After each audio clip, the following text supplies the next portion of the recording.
You're listening to Daily Sip with Marcel, giving you morning moments of insight, laughter, and a little something to stir the soul. Yeah.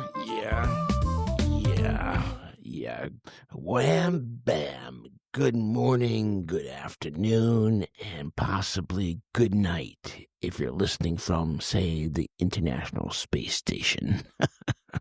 Welcome to Daily Sip with Marcel. Today is October 3rd, 2025.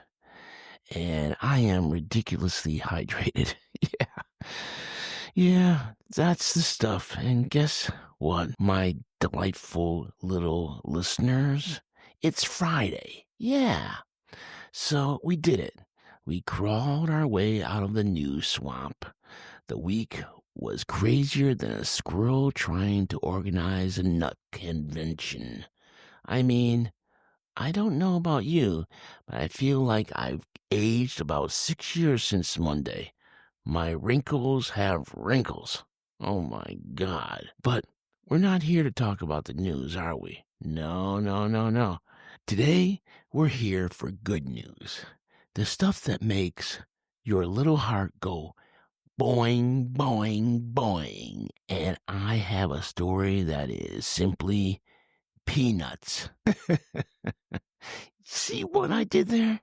Because yesterday, the magnificent comic strip Peanuts turned 75 years old. Good grief, 75 years. Wow, that's older than my dentist's waiting room magazines. Think about it.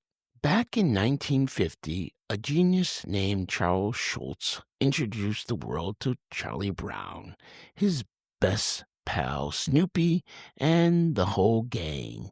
They started in 7 little newspapers, just stretching out the anxieties and the humor of being a little kid, or a big kid, or a physiological beagle. They were simple scenes. A blockhead trying to kick a football, a dog writing a novel on the top of a doghouse, but they somehow captured everything. Schulz drew nearly 18,000 cartoons until his death. He was like an Energizer bunny of essential dread. And by the end, the comic strip was in over 2,600 newspapers, reaching an estimated 355 million people. That's more people than I've accidentally spilled my coffee on, which is saying something. And listen to this. Snoopy didn't just stay in the papers. Oh no.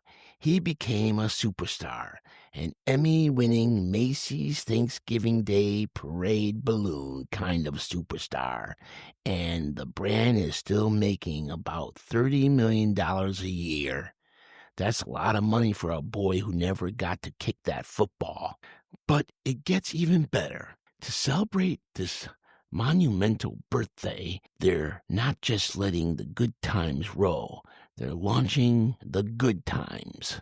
Charles M. Schulz Museum is starting a year-long retrospective.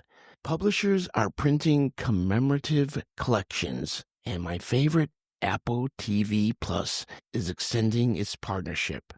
More Charlie Brown, more Snoopy, more of that sweet, essential comfort. It's a perfect reminder that even when the world feels like a crazy, mixed-up, never-ending school year, sometimes all you need is a beagle dancing on a doghouse to make things feel all right. And that, my friends, is the good news sip of the day. Now, before I release you into the glorious, sunny meadows of your weekend, I have a little request. Just a tiny one. The size of Lucy's psychiatric booth sign. Smash that subscribe button. Give this podcast a heaping teaspoon of love.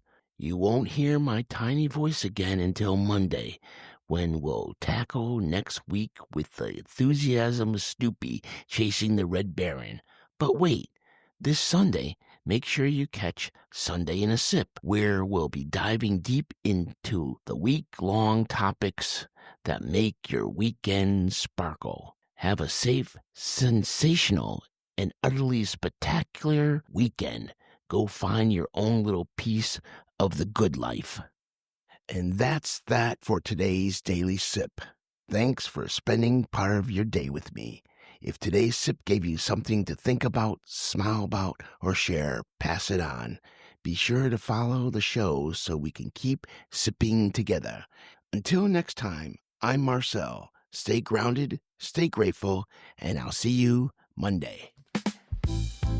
Thank you for letting me be part of your day. And until next time, keep noticing what makes life taste a little better. And if you're loving this, don't just sip in silence. Follow us, hit the subscribe button, and pour this into someone else's cup. Share it, spread it. Let's wake the world up together, one daily sip at a time.